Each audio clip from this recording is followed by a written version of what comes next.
On manipule maintenant des expressions rationnelles. Des expressions rationnelles, c'est des fractions, c'est-à-dire qu'ils ont un x au dénominateur. Donc, en secondaire 5, vous allez voir la fonction rationnelle.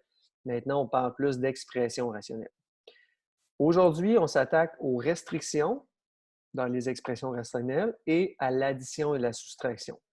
Les restrictions, c'est quelque chose de nouveau en mathématiques que vous n'avez jamais vu depuis le primaire et depuis le secondaire. On voit ça en secondaire 4 pour la première fois.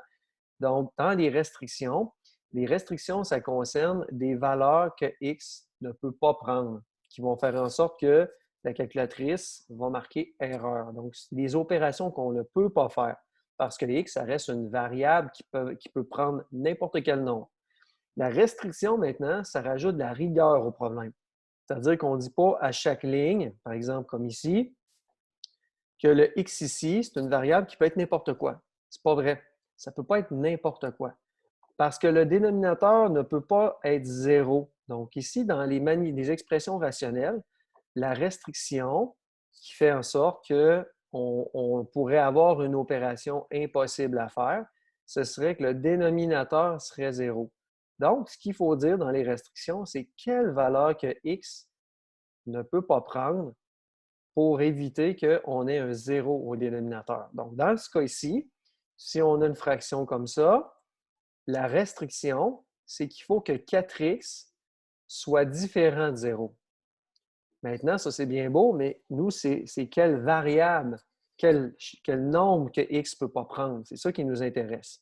Les nombres que x ne peut pas prendre ici, tout ce qu'on a à faire, c'est faire de l'algèbre ici, dans cette opération-là, c'est-à-dire isoler le x. Pour isoler le x, on enlève le 4. Le 4 qui est multiplié, donc on va diviser par 4 de chaque côté. Et 0 divisé par 4 va rester 0. Donc là, la restriction ici, c'est que x doit être différent de 0. C'est ça qui est bien important. Donc, je ne sais pas si vous comprenez bien maintenant, le niveau des restrictions, c'est que ça rajoute de la rigueur au problème. Maintenant, si on a une expression rationnelle comme ça, donc rationnelle parce qu'il y a un x au dénominateur, maintenant, ce qui est au dénominateur, c'est 2x plus 18. Donc, x peut prendre la valeur de 0. Souvent, les élèves se trompent, ils disent bon, c'est x qu'il ne faut pas qu'il soit égal à 0. Non, ce n'est pas vrai. X peut être égal à 0, ça va donner 2 fois 0, 0, plus 18. Le dénominateur va être égal à 18. Tout fonctionne bien. S'il faut, c'est l'expression au complet au dénominateur qu'il faut qu'il soit différent de 0. Donc, il faut que 2x plus 18 soit différent de 0. Et là, je vais aller isoler le x. Donc, je vais envoyer 18 de l'autre côté en faisant moins 18 de chaque côté, en divisant par 2. Et là, la valeur que x ne peut pas prendre, c'est moins 9. Donc, ça, c'est la restriction. Les restrictions, souvent, on met ça au début du problème. C'est comme si on met la table au problème, on expose notre situation et on a nos restrictions pour rajouter de la rigueur, que nos variables ne peuvent pas prendre n'importe quelle valeur pour éviter qu'il y ait des opérations impossibles. Un autre exemple. Donc ici, ce qu'on a au dénominateur, c'est 17. Est-ce que 17 comporte une variable? Non. Alors, il n'y a pas de restriction. Il n'y en a pas parce que c'est impossible ici que dans cette expression-là, on divise par 0, étant donné qu'on sait que ce n'est pas 0, c'est 17.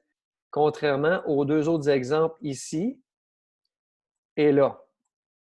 Donc, quand il y a une variable, c'est là qu'on va aller rajouter une restriction. Donc, le 4x qui va aller là, le 2x plus 18 qui va aller là. Ici, c'est 17, donc on sait déjà, on connaît déjà la réponse. Donc, on n'a pas besoin d'en rajouter plus. Maintenant, comment on fait pour additionner et soustraire des grosses expressions comme ça avec une fraction? En fait, des fractions, ce qu'on a appris au primaire, c'est que pour additionner des fractions, il faut que le dénominateur soit pareil. Donc, si c'est des quarts, il faut que ce soit des quarts partout, sinon je ne peux pas les placer ensemble. Je ne peux pas additionner un quart avec une demi directement. Il faut que je les transforme en quarts. Donc, les dénominateurs, il faut qu'ils soient identiques et c'est la même chose en algèbre. Donc, si on a une situation comme celle-là, 4 sur xy plus 5y sur a, il faut réussir à avoir des dénominateurs pareils, identiques. Donc, il faut que ça, ce soit pareil. Donc, qu'est-ce qui manque ici? Qu'est-ce qu'on va faire ici? Je vous donne un autre exemple. Si on a des quarts et des tiers. Donc, si on a un quart avec un tiers, on va avoir tendance à dire, ben, tout ce que je vais faire, c'est que je vais mettre ça en douzième. Parce que d'un côté, j'ai des quarts et des tiers, donc je vais rajouter des tiers, donc je vais faire 4 fois 3, puis je vais faire 4 fois 3 des deux côtés. Donc, je prends les deux dénominateurs, je les multiplie, et là, ça me donne un dénominateur commun. Donc, c'est ça qu'on va faire ici. La famille de dénominateurs qu'on va utiliser ici, ça va être, ici, j'ai des XY, j'ai des A, donc c'est comme si j'avais des quarts et des tiers. Les quarts et des tiers, ça fait 4 fois 3 pour donner 12. Donc ici, ce qu'on va faire, c'est qu'on va multiplier XY par A. Comme 4 et 3 pour donner 12, ça va donner XY fois A pour donner des XYA. Alors, ce qu'on fait, il nous manque ici, pour avoir des XYA, il nous manque des A au dénominateur et au numérateur, ce qu'on vient de rajouter en bleu. Dans l'autre expression, il nous manque carrément un XY au numérateur et au dénominateur. On simplifie ça. Donc, si on enlève les petits symboles, les petits ronds qui signifient les symboles de multiplication, on obtient ça ici. Là, je rajoute vraiment une étape pour bien comprendre, parce que normalement, 5y fois xy, si on a fait nos devoirs dans les premières capsules de la manipulation algébrique, on sait que ça fait des 5xy carrés. Donc, voilà. Ici, je ne sais pas si vous avez vu, mais il y avait XYA, on l'aurait écrit pareil, AXY. Comme ça, c'est une seule expression, un seul terme. On peut les écrire dans le sens où on les veut. On a juste réécrit le XYA de la même façon que ce qu'il y a dans l'autre dénominateur pour bien comprendre que c'est des dénominateurs semblables. Pareil. Une fois que c'est pareil, là, on peut additionner. Donc, si on a des quarts et des quarts ou des douzièmes et des douzièmes, on peut additionner nos fractions et ça reste des douzièmes. Donc, quand j'additionne tout ça, on obtient ça au numérateur, 4a plus 5xy2 sur axy. Est-ce qu'on peut additionner ces termes-là en haut? Donc, ce terme-là ici avec ce terme-là, non, parce qu'ils ne sont pas semblables.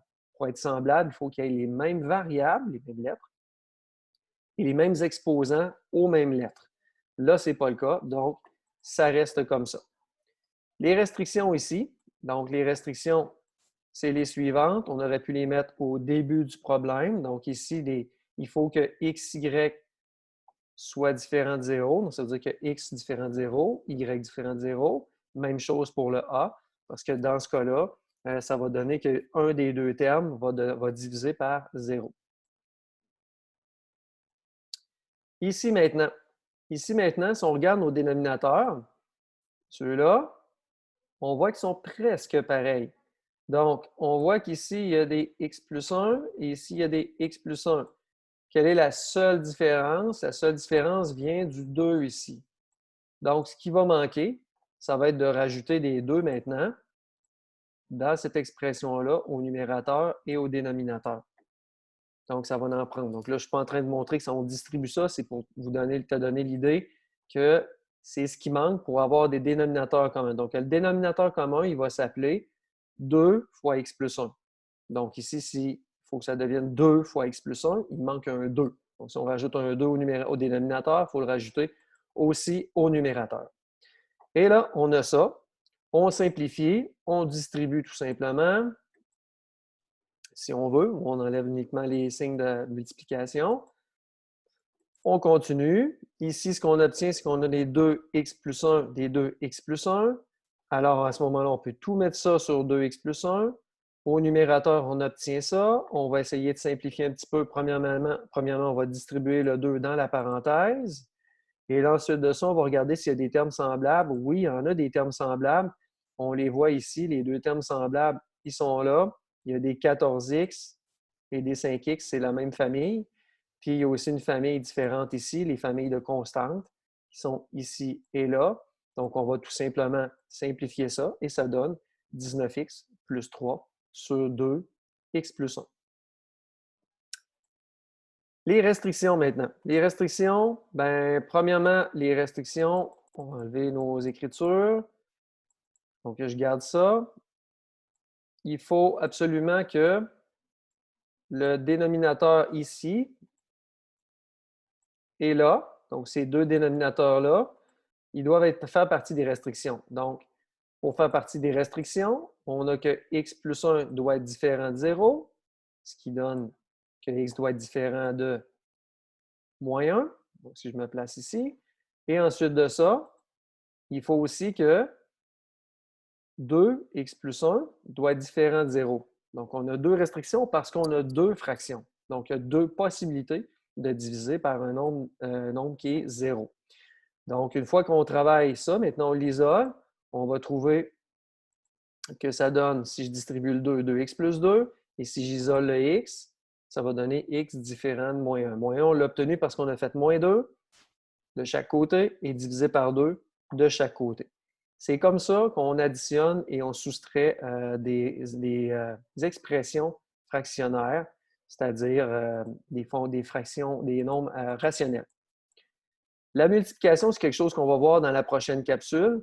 Alors, j'espère que vous avez bien compris qu'au niveau des restrictions, c'est important de les placer. Ça rajoute de la rigueur au problème. Et l'addition et la soustraction, quand on additionne, on soustrait des fractions avec des x à l'intérieur. C'est la même chose qu'avec des constantes. On les met sur le même dénominateur et on termine l'opération en plaçant les termes semblables ensemble.